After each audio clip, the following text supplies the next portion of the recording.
Hi, it's me. Oh, there's Matt. What's up, Matt? Matt, how's it going? All right, I'm gonna move this out of the main screen, which I'm sharing. Doesn't look good at all. All right, cool. So I'm gonna give a little time for people to potentially get in. Let me see if there's a way that I can keep this on top. Maybe use pin.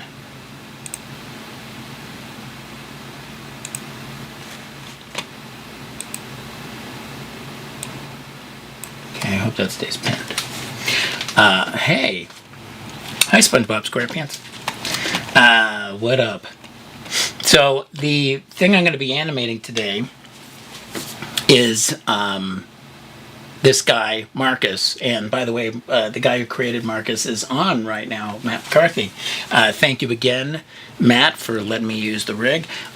My original plan was to have him use him potentially for everything, and he is, by the way, available for download for free. If you go to animationtrainers.com, you can grab him there. But I also realized that there's a reason why like animation schools and stuff have different rigs for different characters and stuff, and so that made me realize that maybe it would be cool to kind of feature different rigs that are available for free to people for people to download, and use a different one each time and be like, this rig is from so and so, here's where you can get it, and thanks so much, and that kind of thing, you know. So today, Matt, you're the first, man. Thank you so much. So I had used him and created for the squash and stretch video that I did. I created this animation. Now, originally, actually, here, hold on a second. I need to do a couple things first. There was a fan on earlier, but there isn't anymore. So if you're hearing a fan still, if it's loud, is it loud? Huh. Oh, wait a minute. I wonder. Yeah, it is using that audio. Oh, it's way over cranked. How is this? Does this sound better to everybody? If anyone's on, let me know if this sounds good. I made an adjustment and turned down the level. Oh, okay. So you do not hear a fan anymore? Okay, cool. Oh, it's worse now? Now I'm a little soft. Okay. How's this? Does this sound good? Can you hear me clearly? And question 2, do you hear a fan?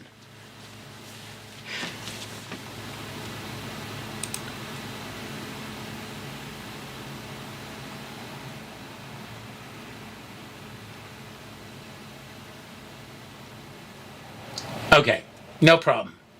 Cool. So basically, the first thing I'm going to do, and the first thing that I do anytime I have a new animation or start a new animation, and people don't always think to do this, I create a selection set of all the animation controls, and I make sure that on every frame that I've created a key that I like, that I have selected all those controllers and baked that frame. And the reason I do that is because if you only are keying on the ones that you touch, and then, you know, well into a scene you've started animating, suddenly you realize, oh, I want to animate this hip, and you haven't animated the hip yet in the scene, suddenly you start scrubbing through it, and from frame 1 to frame 187, the hips are going brrr, you know. So it is important to select all the controls on the character, because basically you've created this pose, right? You're happy with it. You don't want to change that. You want to make sure it doesn't, you know, float away on you or something. So by selecting every control that is animatable and baking a key on that, you help secure. You know, it's the same thing I feel about having auto key turned on. I think having auto key turned on makes a lot of sense, because if you sit there and you pose something and then you move away from it off the frame and then come back and you forgot to hit the S key in order to set a key, and now that's lost, there's nothing you can do about it. But meanwhile, if you have auto key turned on, if you want to undo something that you did, you literally have a command that is named exactly that. You can delete keys if you don't want them, but better to have that stuff and not. It's like earthquake preparedness stuff. It's better to have it and not need it than, have spent time. You can't get the time back. That's all I'm saying. Anyway, so I'm going to show you how I do that. The first thing, by default, Maya comes in when you open it up. All of these are lit up, which means that you can select all these different kinds of things. But I'm going to go ahead and click this little arrow here and select all objects off, and then click just this. That is curves. And what that is these animation controls are all made of curves. In fact, that is part of the reason why an animation rig is set up with curves as controllers, so that you can have something that is a different type to be, to select and to hide and not be, touching the actual joint, etc. All right, so I'm going with this now selected. The only thing you'll notice when I try to click on just the mesh, I can't click on the mesh. If I click that, I can click the mesh. I guess not, it's in a group that's locked. Anyway, but this way I can drag select. And now I've got all the controllers. So now I can go up here and go to create sets, quick select set. And I'm gonna type Marcus and all anim, because this is all the animation controls, CTRL and then little s. And click OK, and that automatically, now you can select to add that to a shelf too. If you want to mess with, setting up custom shelves up here, in order to click up here, you can. But honestly, having the outliner up most of the time or over to the side. By the way, I do have a second screen that I use. Normally, the outliner and the graph editor and the dope sheet and that kind of thing will be over on my right screen, my side screen, so that I have as much viewport as possible to look at. Obviously, that's great if you have that. If you don't have that, that's okay. It's not a big deal. You just unhide and hide things. It's just a matter of convenience. But you'll notice here in the outliner that I have now that animation, that selection set. And if I click that plus, it will expand and we can see all those animation controls, and they're all highlighted because they're all selected. Now, this does not mean that every time I want to select all of them, I have to go like this and then scroll down and then go like shift select. No.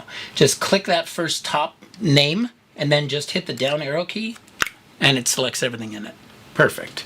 And that way, you just on those frames, want to bake a key on all of those frames. Now, when I animated this, because of the fact that I knew I was going to be showing it in the context of the video as just those poses, I had made it so that, just a second, I made it so that the keys were linear or stepped is what I mean. I'll show you what that means. With all of these controllers selected, you can see here that I'm at frame 1.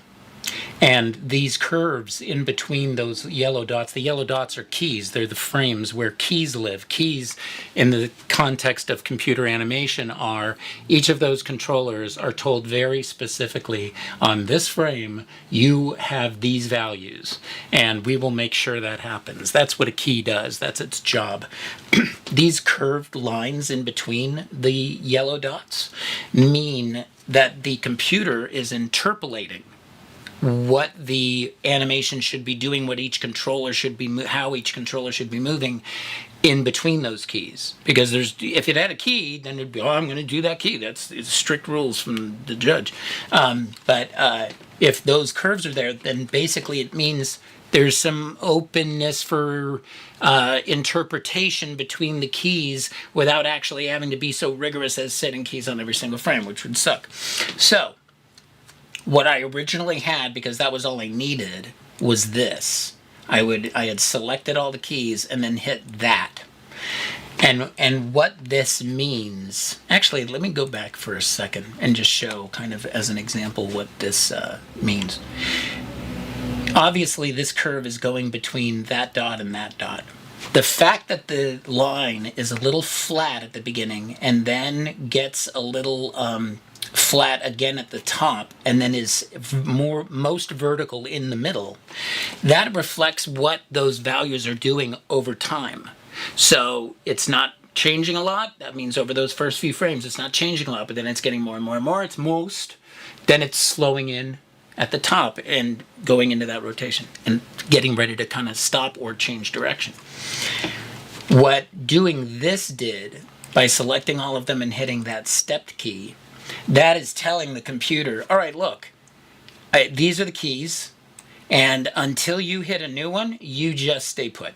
And then, there you go. So let me just move this over so you can see as an example. So before, we had this, so it's all, yeah, okay, no problem. I'll actually go ahead and interpolate in between those guys, and we got this together. But I didn't need that, and I didn't want it to move that way because it wasn't polished, it wasn't animated, it was just some key poses. And so by hitting stepped, you can now see that basically it is now doing something where it's like, I'm this, then I'm this, then I'm this, then I'm this, then I'm this, then I'm this, and then I'm that, lastly. The benefit of doing that, the benefit of working that way, is the fact that you don't have to worry about it. See, the thing about, back in the 2D days, there was no animation except the drawings you put down. You know what I mean? Like, you flip if you don't have paper to flip, then now that's going to affect your timing, literally. So you had to generate those drawings. That the benefit of computer doing that for you is that when it's doing the right thing or following the instructions you've said, then that's great and it saves some work. But by no means does it just automatically do it. You know, it takes some doing in order to get it to actually behave. And so I didn't want that to be a reflection. I wanted it, you know, by doing this, it's like, you know, all you're looking at is at the keys, you know, that's cool. So, but now what we're going to do today is actually flesh this out and go ahead and animate it. I'm not going to worry about animating the part before this, which would be necessary. So, for example, what I mean by that is that these keys currently are set up for him to do a pretty fair jump there. You wouldn't really be able to jump you might not really be able to jump quite that far from a standing position if you're a real person. I obviously exaggerated it for the sake of the animation and showing that. In order to be able to have a character realistically jump and have them cover that kind of distance, you probably would want them to have taken a couple of steps going into a little bit of a run first. I'm not going to worry about animating that today, but in order to make the animation feel right, that would want to be there. But for now, we'll just take a look at animating these. So with everything selected, I am scrolling out and switching this to those automatic Bezier curves, which means that it's just going to kind of naturally do its thing. So it's not, you know, this isn't bad, and if you have good solid poses, then that's honestly half the battle, right? Animation is ultimately about moving through those key poses and what timing you do and how you finesse moving through those key poses and offset things and stuff. But generally speaking, that's pretty much what we're talking about. So much like building a house and needing to have a solid foundation, otherwise it doesn't matter how pretty the curtains are. It's the same idea. You want to make sure that you have good solid key posing, and that's kind of what that's the 11th of the 12 principles, solid drawing versus solid posing. That's what that refers to. Solid drawing, and I'm going to talk about this when I do the actual video, but I'll just talk about it a little bit here. Solid drawing refers to the fact that when you were drawing, it was important to remember over what that would look like in 3 dimensions, so that as you thought about how it would move in 3 dimensional space, how would that change what you were seeing, because that might look great in a regular drawing, but if you're kind of cheating that, then the in-betweens might start looking a little weird, and you want to make sure that the drawing had solid construction, making sure it actually worked in 3 dimensional space, even if that 3 dimensional space was kind of, virtual as a result of these drawings you're doing. The equivalent in 3D animation is you actually need to do nice solid posing. You know what I mean? Like if the leg is way over there because of the fact that you didn't bother to make sure it was like close, that's going to affect how it interpolates as the animation moves and everything else. In fact, one of my supervisors, Owen Claudy, back in the day, because he came from a stop motion background, he said it's really important as much as possible to animate like on FK controls and that kind of thing, because that is going to affect how the character interpolates, how the controllers interpolate between the keys and everything. And he was absolutely right. So, okay, first thing is timing is really important. Honestly, if you think about it, the timing is kind of the thing that makes animation, right? Otherwise, it's a series of drawings. But when they move over time, when you see them over time, it creates the illusion of movement, right? So timing is vital, and I'll be doing a talk about that as well, a video about that as well. But in the meantime, one of the things about this is that we know that him getting ready to do that jump means that we probably want the character to slow in to that first pose, right? Well, even before that, the first thing I need to do, because initially I was just putting every key at 4 frames, spaced about 4 frames apart, and let's see how that looks. Now, if I press play, boom. Yeah, that's okay. I think obviously it's way too quick getting up into the settle, so I'm going to move that over to frame 32. I'll do that by selecting this and just moving those keys over there like so. Boom. All right. So what we're going to do here, I'm going to show you guys a little shortcut about how to create slow ins and slow outs really quickly. Obviously, you might need to finesse them a little bit, but rather than go in here, for example, let's say like the slow way to do this would be to go in here and move everything over like 1 frame, except the last frame. And then go here to the middle, because I want it to slow in. So I'm going to go to 4, set a key, then grab everything again, move it back. Now I have a slow in. Now, that works, right? That's certainly better than setting keys at the half and then going in and pulling them manually, right? But there's an even faster way. So let me show you that. I'm going to go ahead and undo this. Let's get back to where this just lives there, okay? If I want to create a slow in with everything selected, if I go to the halfway point or somewhere in the middle, actually, I'm gonna still go ahead and move this over 1 frame so that I can get that frame 4. And honestly, I can do one of 2 things. Since I have this open anyway, I could either just key there and then pull them both back. That is, not that time consuming. But I just wanted to show you also this shortcut because it's very handy for other times in shots. In Maya, if you middle mouse click with whatever you have selected on this frame, if you then copy by holding down the middle mouse button and moving to a different frame and hitting the letting go and then hitting set key, that is going to give you a key just like that one at that frame over there, as you can see. What I'm going to do this time for that, because I don't want it to live there, is be here at frame 4, just middle mouse click, move it back 1, and then hit key.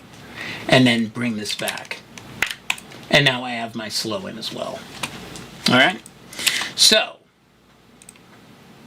Boo, what? Now, I want to do the same thing on this side, right? I want this to slow out too. Right now, it's kind of even and even slowing in. I don't want it to slow in. I'd say, if anything, I might even want it to pop right from this frame to this one. So what I can do is, using that same shortcut, middle mouse click, move it over to this frame and let go and hit the, set key. And now I go, wah, and now I got this nice timing, I'm kind of getting that for free and pretty quickly. All right, so let's go here. All right, so I definitely want to do the same thing on this end as well. By the way, you'll notice one of the things in the posing, and we're going to go in and we're going to finesse these legs and all that stuff.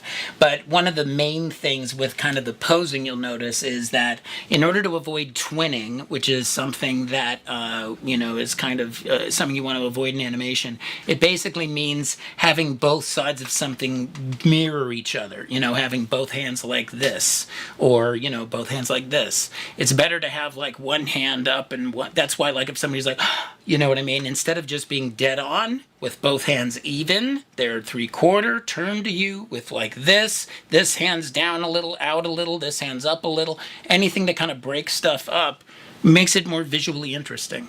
So in order to facilitate that same mentality, the character, as far as his legs, basically, it doesn't matter which leg he jumps off of. It would if we were feeding out of a run, and then it depends on what the foot he then planted on was, and we would continue accordingly. But since we're starting from a position basically of wherever, I could have him start with either leg.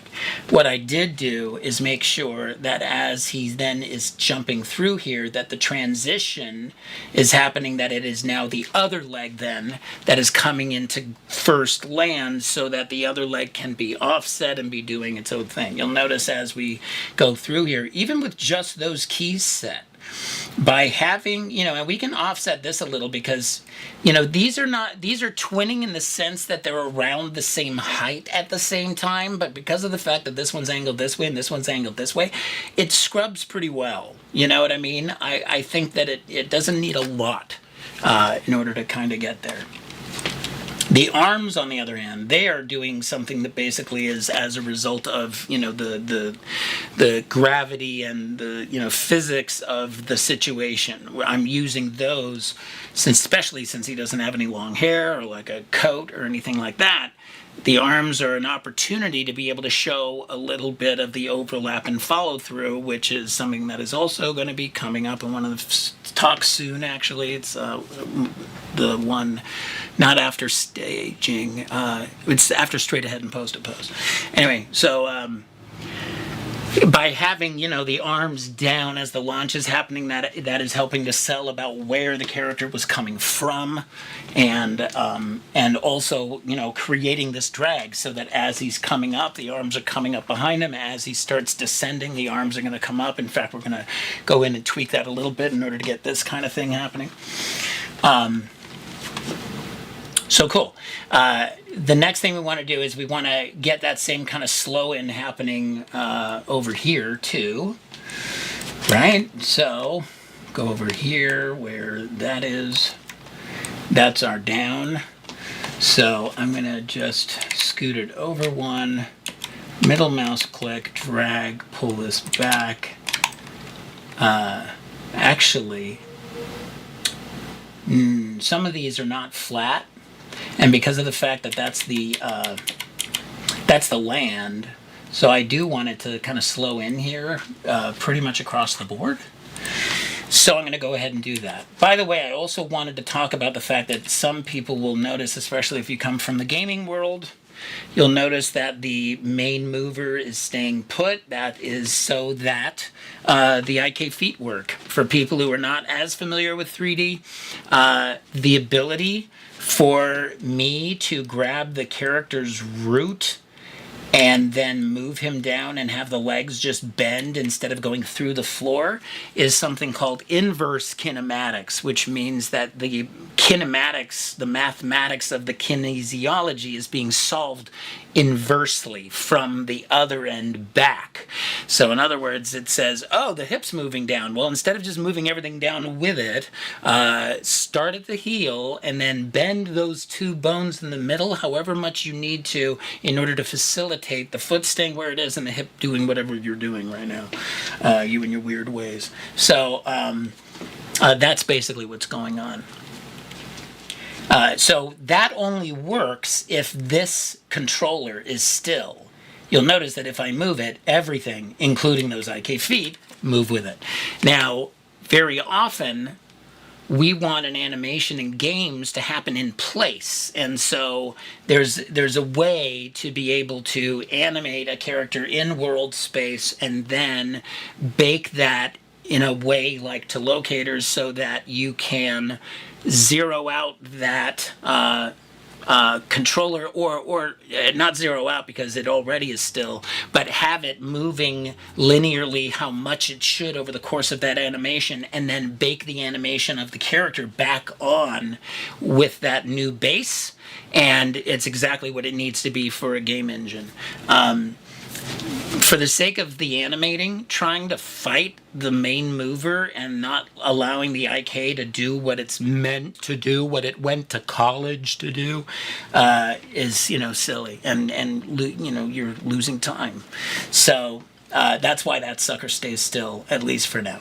Maybe someday I'll do a thing where I talk about that method of baking it, so that you can have the thing stay still. All right. So, all right, let's see. So we've got that timing. We were going to get this slowing in. So I already did flatten it out, I think. Let's see. Here. Let me go here, grab this. Yeah, I did flatten it out, which is what that button does. It says, okay, make it as flat so you slow in and out of everything as much as possible. And now that I've done that, I want to get that softening in.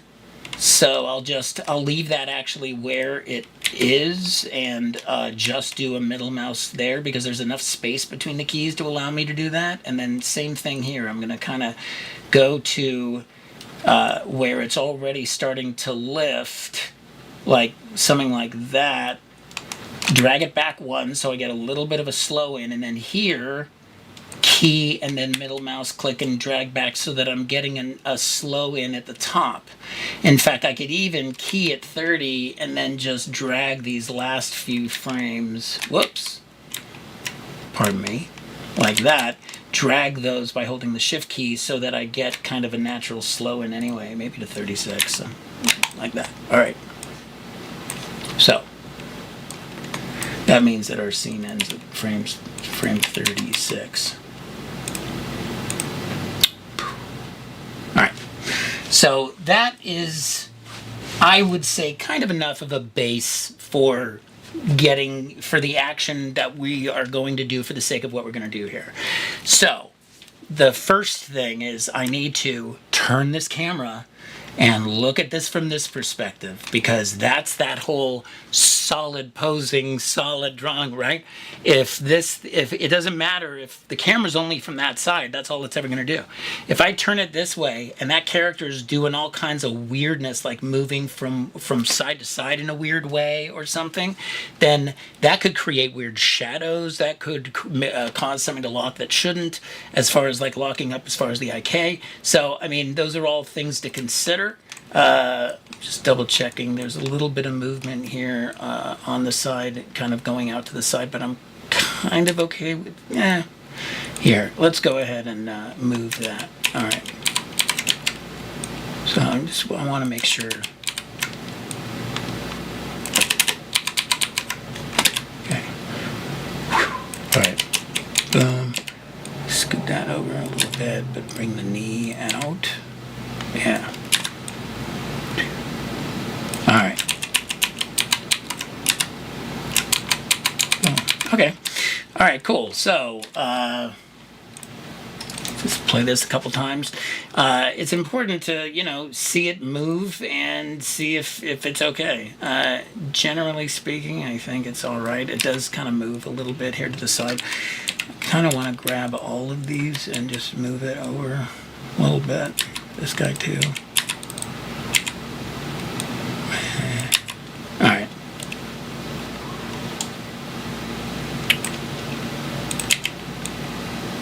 Like that. All right. Do I have custom hotkeys? By the way, I am going to do my best to, keep my eyes open on the chat and stuff. But if I don't notice and you're trying to get my attention, just in all caps, be like, hey, hey. All right. Do I have custom hotkeys set for next and previous frames? Absolutely. In fact, I suppose this is as good a time as any to tell my whole story about this guy. This is a custom input pad. It is popular amongst gamers. And I am left-handed. I'm a southpaw, as you can see.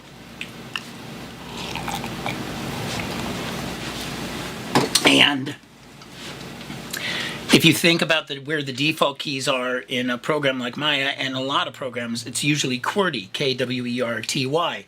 And that is over on the left side of the keyboard. So if I'm already got the mouse over there, having my hands over like this, that's not very comfortable.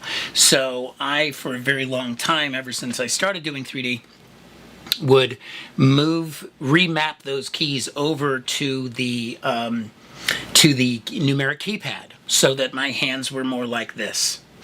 And I was working at Disney Interactive as lead animator on a Star Wars game there, and Mark Centony was my kind of space mate, along with Ben Harrison.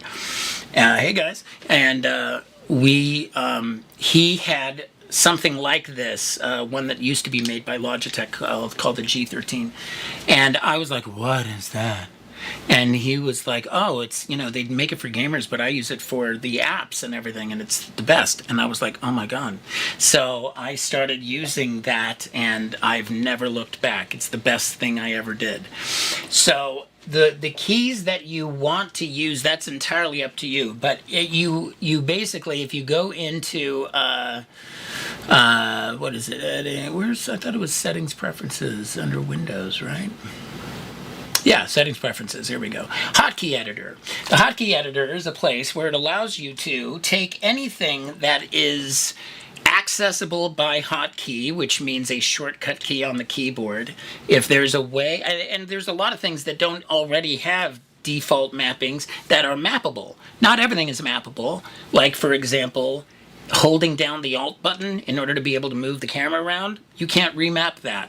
But you can if you're using a numeric keypad like mine, a gaming keypad, because you're basically telling the gaming pad software that is the Alt key. And as far as the computer's concerned, it is the Alt key. It's great. So it was the best thing ever.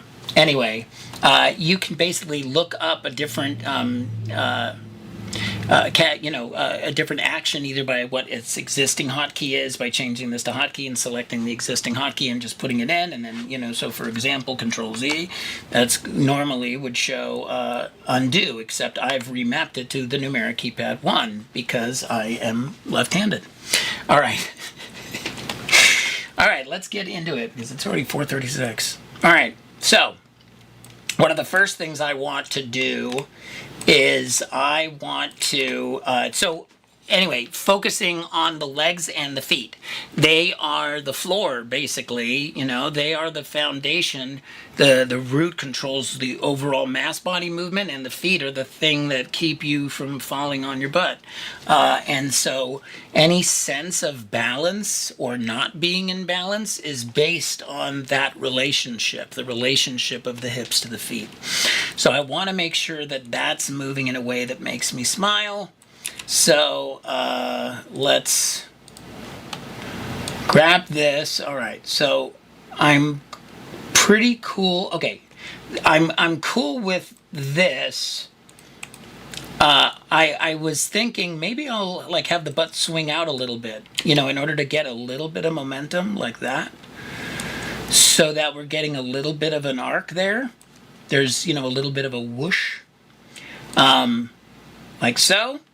That's one little thing we can do in order to finesse. The next thing is here. Obviously, when we land, suddenly we've lost any forward momentum. We can't do that. Our hips were definitely going to come forward. And so what I'm going to do in order to facilitate this animation is that here, boom, that needs to have come forward. And so the body, having been doing this since a very young age, would know that. And that means that foot would have already come forward in order to be able to catch it. I'm going to hold that key, that middle mouse that middle mouse button thing works very well to also just replace a key. So this way, by copying this one over this one, I now have that held there, and that was already landing there. So I'm going to copy that. Whoops, sorry. There we go. I'm going to copy that to. Okay, it's all right. I want to make sure that that's coming in enough that it feels like it's landing over there, like that. Yeah, okay. But I want it to hit smack, maybe there. Pop. Anyway, all right. Pop. Yeah, okay, and then I'm going to hold that foot out and make it coming back as he's, kind of righting himself, one of the last things he does. All right, so now let's focus on getting this to look nice as it's leaving the ground. We have this keyed here with the foot roll. So now I'm going to ease up on the step value and make it almost where it's gone, and fix it with rotation and translation instead to make sure we get actual good solving. So I want it to still look like that toe came from that same place, like that. All right, and then let's check it from this angle. Now, as this foot is coming in here, I need to tuck it into the middle. We have a tendency to tuck underneath based on where our center is, because that's how we keep our balance. So, you're swinging wild if you're letting that foot go out. You know what I mean? Any gymnast will tell you those things matter significantly. All right, so boom. All right, so now I feel like this foot feels pretty well in here. Let's get it already starting to do that. Woo, like that. And maybe on this frame it's like at its most, and we'll poke it out a little bit so you can kind of make sure to see it. Yeah, there we go. Way douche. All right, now if I wanted to, I could duplicate this and do a little toe thing here with the toe tap, where I get that toe just curving up just the littlest bit so that it goes ba-bum. It's subtle, but that little cushion of that foot not quite slapping can help it feel a little more quote-unquote realistic as opposed to cartoony. Even if you don't realize that's the thing that was making it feel that way, yeah, it's that level of kind of polish, that kind of, softening some of those things is what works to take care of that. So in order to put this foot to bed, so now this guy is going over that foot, so I need to adjust the root here, so that should now be kind of here, boom, and that means that he's coming up from that position and then settling like that. Let's see. Boom. In fact, instead of slowing into that top pose, he's bringing that foot back, which means that he is actually going to be lifting above his height, kind of getting almost as high as he can as he's heading back to give that foot clearance to get there. So I'm going to go ahead and just kill this key. Just remove key. Can't you just delete? Oh, that's fine. I'll do it over here. Just grab these and like that. All right. So, da-da-da. All right. Now I want to finesse this foot. Let me just make sure that this is doing the right thing in this angle. Boom. All right, so now he knows he's going to be going over this foot, so he would definitely be moving over that one that's on the ground to give himself balance. boom, like that. It might even be starting already. The knee is going to be out there because that was unattractive what he was doing. That's unattractive what you're doing. All right.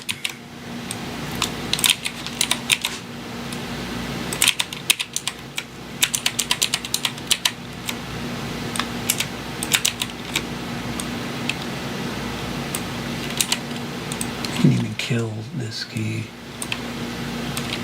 and allow it to naturally interpolate over a couple frames like that.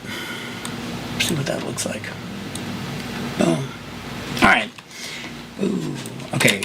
And then, but this is over on that side and needs to get over to the center sooner. All right. I'm going to key this, key that, and get rid of that one in the middle. That one's messing with things.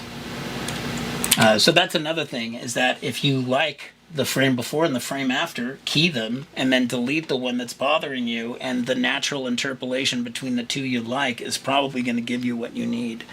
Couldn't hurt. It's a way of being able to potentially find it without having to force it. All right. So now that feels okay. Obviously the arms locking like they do, those elbows going, ugh. We're going to fix that because we haven't done a pass on the arms yet. Basically, my order of hitting things is root and feet, and making sure basically everything from the waist down looks right, and then spine, trunk, head, and then left arm, right arm, or whatever. So, boom. All right, have not saved this entire time. So let's go ahead and save scene as. Let me show you a little bit of my saving structure. I always create a folder called iterations, and in that folder I will create let's go ahead and up this version to 3 and call it _001 animating. And the reason I number it this way is, first of all, by putting it under iterations, it keeps the folder above it cleaner, so that in the folder above it, it's only ever like a finished version of the shot. Secondly, by including the numbers 001, 002, it is numerically always going to list itself in time in order that it was happening, so it's, chronological. But there's also a note after it that kind of lets me know this is where I was in the process, so that if I needed to go back to one of those, I would have an idea of where I was looking. It's like an index. All right, so 001 animating, save as, and then I'm going to go ahead and just save as again in the top one, and then this one will just be jump v03 like that. But the reason that I don't just save over that and save iterations is because if that file became corrupt, if I decided I didn't like something, if I keep writing over and committing to just this one file, that could be bad for me. So there we have it. All right, so let's see. Press play, see how it feels, moving. Boom. All right, we can make this foot going back a little prettier. First of all, let's delay it. So I'll just go ahead and grab these keys and move them over so that it's happening a little later. Cool. I'm going to go ahead and key that and then push those over so that I get a little bit of a slow in of getting that foot into position. And that foot probably is going to start getting a little bit of a step, lifting that heel a little bit in order to facilitate sliding it back like that. And give it somewhere to settle here at the end, like that. All right, cool. So there we go. Just that little bit of animation on that little step node. Boom. It makes that feel a lot better coming in. In fact, it almost at speed feels a little too much. So that's easy to fix. We'll just grab like this and then hit scale and then hold down the shift key and middle mouse click and just bring that down so that we get something like this instead. And that feels, that might have been too much. Let's try just a little less. All right. That feels pretty good. Maybe that's waiting too long. I'll key that and then kill the next one. Select all of them, kill that one. Yeah, bye. All right. Yeah, okay. All right, so I'm going to call those done. So I'm going to go ahead and save this as iterations 301. We're going to go version 2. Hips, feet, done. See? Lets me know where I'm at. Hips, feet, done. And then now I will also go back in and save over the main one so that I'm keeping that one current. But it's not my only place where I have stuff going on. That's the point. All right, now let's work on the trunk, okay? So I don't think I'm going to need to do a ton here, but in the outliner we've got, let's see, where's here? I'm going to go ahead and shift select these guys. Actually, really quickly, oh, it might not work that way. All right, let me just show here. So I've got the 3 selected, and the reason I've got those 3 selected all together is because I want that rotation to kind of happen the same values over those bones because they're in a chain. So this is a way of ensuring that. So as it's moving down, I want it to have a little bit of a drag and an overlap, just a little bit, nothing crazy, but you know, I could have it drag just a little bit there at that key since there was a key there already, and then here, boom. Like while that's sitting there, I definitely want this to be doing that so that we see that change happening there. Basically, anytime there's an animation and, you know, in order to see a movement, especially if it's a small one, you kind of wait until there's a small moment. There's a really great scene that Carlos Baena did in Toy Story 3 with Spanish Buzz where he pulls... what's her name? Oh my God, Jessie, where he pulls Jessie out behind a bush and he's doing this flamenco stuff for her and he does this leg slap and then this turn with his head and then this eye gesture. And by doing that slap, it made you look just at him. And by doing that head action, it made you look just at his head. So that when he did that eyebrow thing, you saw it, you know? And so I'm doing the same thing here. I'm basically using this moment where that is somewhat still on the screen to be able to see that change. If I really wanted to, I could even drag this a little bit so that that change is even more pronounced during that moment. Now all of a sudden it pops, so I'm going to keep that one and I'm going to keep this one, and then we're going to kill the ones in the middle. And the natural interpolation between those keys, let's just see if it looks okay. No. So it looks like crap. So I'm going to just dial this in until it feels good. So I feel like any more than that, it's going to start breaking the line of action. There's obviously a line of action here, right? Nah. And so we don't want it to break that line of action. Whoosh. Okay, cool. So, boom, and then this is already dragging. So here we can give this a little bit of this kind of thing. And then kind of same thing here, like that, but just a little bit. And then there's our actual key. But I like this better because that's too abrupt. But this feels fine. So I'm going to first try just killing the one in the middle and seeing if that gives me happiness.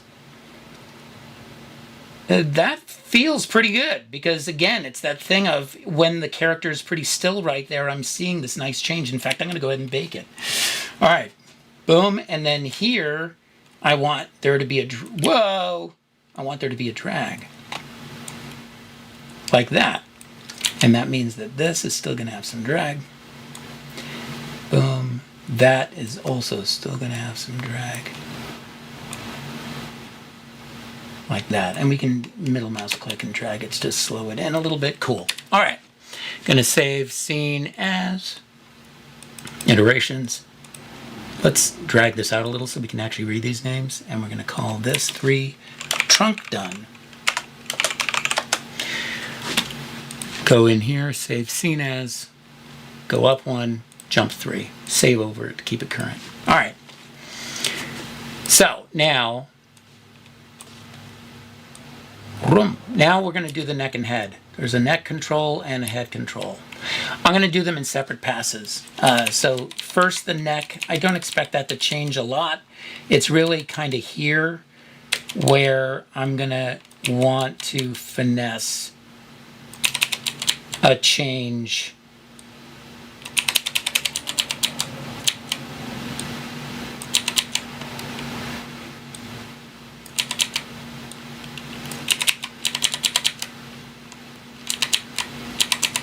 Okay, so here that's still dragging. That's fine. This we can push a little more.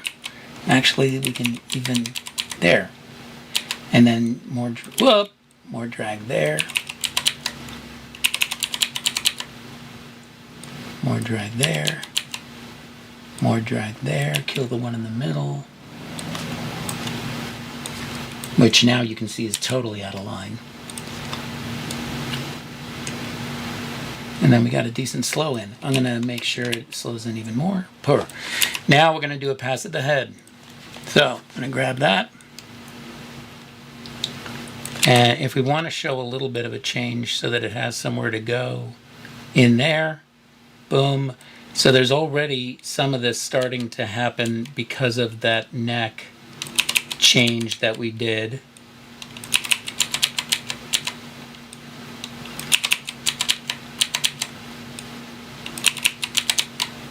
I'm basically looking for, there we go, boom. I was just looking in the wrong place. I'm going to raise that chin because it looks a little buried there, but I'll do it like that.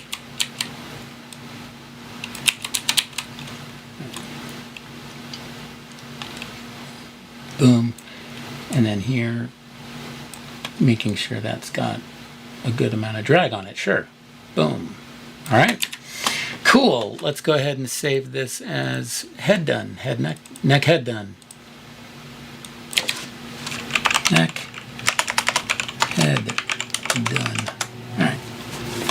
And then save over that first one.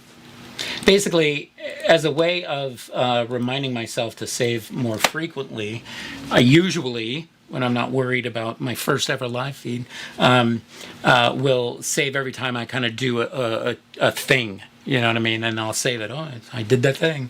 Because you can always delete the iterations later, but you can't get it back if you're in the middle of it. You know what I mean? It's something to remember. All right, so now let's do the arms. Okay, I'm going to go over here and do this one first. And even though we might not see it, we will feel it if it's not doing what it should.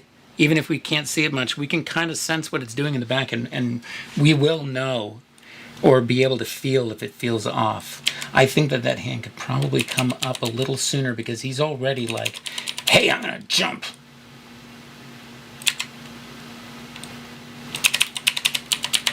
Did you see me start to already do this? I'm like, yeah. It's silly how animators do that, but it's also fun. All right, now, so I want to show in that still moment that that push off, you know, that we do. So I'm going to have those hands pretty nice and high. And then here, we're going to start that push down, and you're really going to see that wrist break. And then here, that's really like that.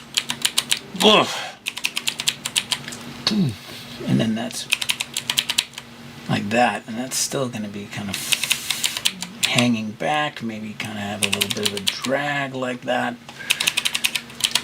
Boom. And then now, obviously, that feels weird, so let's go ahead and have it lead with the knuckles. Because basically, when we do this kind of thing, we're driving from our wrist, you know, like it's like if your fingers were pointed, they're pointing in the direction that you're going, right? Those sprinters that, you know, run like that. So that's your line of action. So that, you know, it's the, you know, when you're doing this, that might have some drag, but when you're then doing this or pulling up or whatever, sometimes that might be motivated near the top, near the front. All right, so boom, and then here we're going to do the same thing. I'm going to just kill this key. All right, let's see what this naturally is doing. Okay, I think by here it should be kind of up here.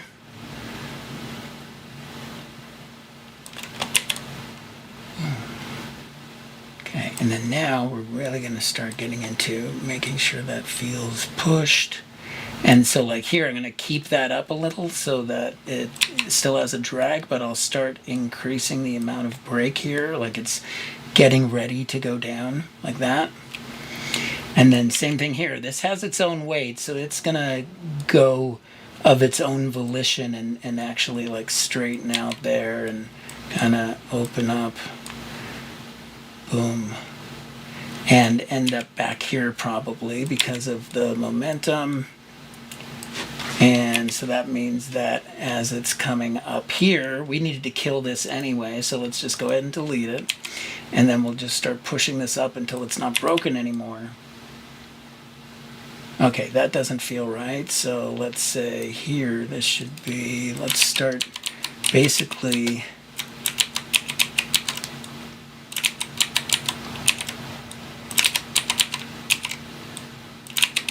all right, okay. All right, so this is really being kind of a pain in the butt. But that's okay, we want it to solve well. So I'm just gonna kind of force it to not be broken, like so. Okay, let's see what that looks like at speed. Yeah, it feels okay. I don't love it.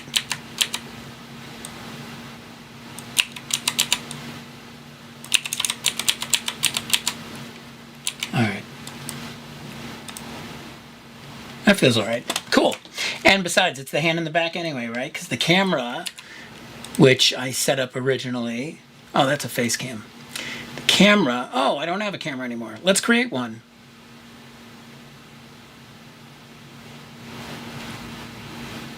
So we'll do a new perspective. And we'll set it up over like this. And we'll call this the cam. We'll rename it. Camera. Cool. So now, let me go back to that perspective view though. Oh, here, let me frame this up so it's nice. Yeah, boom. All right, great. Go back, switch to perspective mode. Go ahead and just save real quick. Oh, I should also say that as left arm done. Iterations. 5. Left arm done. And I'll just stay out here since I just saved the other one. Okay, now let's do the same thing to this guy.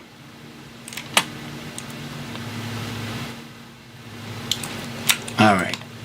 I feel like in order to give this a little bit of a twin, we'll delay this one instead. This one will take a second to get up, like it's slower than its brother. And it is offset about what frame it reaches its highest point, like that. And then here, this will be where it's starting to kick down.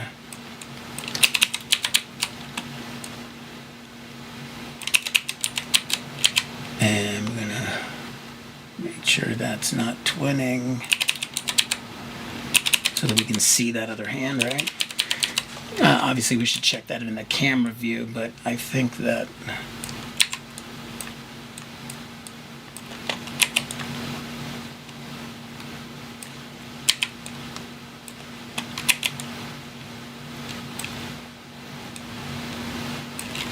just making sure, looking for opportunities to break things up. I should probably check this in the camera view to make sure that we're seeing that same kind of change there.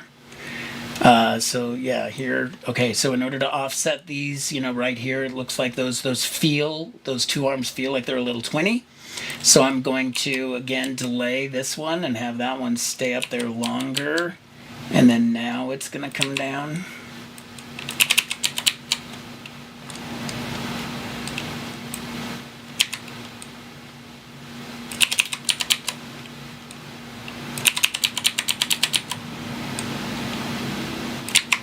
When that one hits its bottom.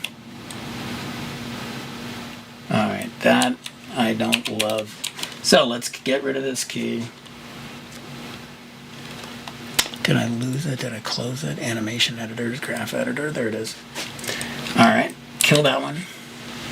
Oh, there it goes, minimized down there. That's why didn't I do that from the very beginning? Okay, boom. Let's go ahead and create a little bit of a softer interpolation. So I'll kill the one in the middle after having baked on either side, like that. And then now I'm going to just absolutely kill everything in between here so that I can try to get it actually feeding into its own thing. But the problem is that I have the arm so extended towards the bottom. So what I can do is I can create a key here that's actually like higher than the top, like the hand's coming forward like that, so that it can interpolate to that. I can actually move that there, kill this one. There's just one key there where it's, there we go. Just so it doesn't lock up. It's wanting to lock up here, so I'm just helping it not lock up. There we go. And then here, we'll give it a little bit of a oomph. And that feels pretty good going in. Okay, cool. So I'm kind of calling that done. And we ended up being about an hour. How nice. All right, so in order to have, you know what? I feel like I want the head to start looking up sooner. As I'm going through here, I feel like here, like he's going to start paying attention to the thing that's in front of him.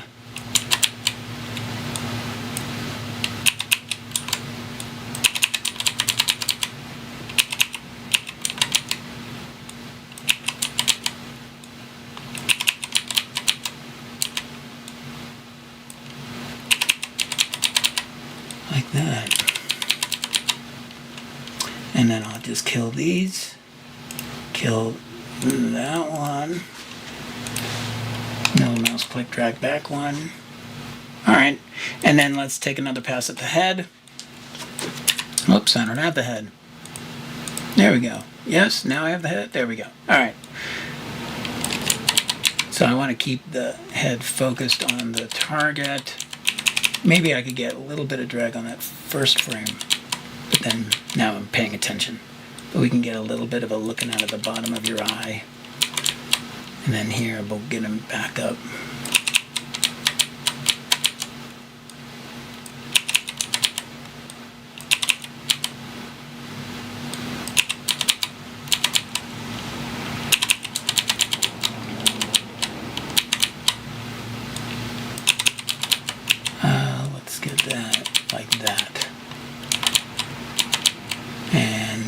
That head starting to look up sooner.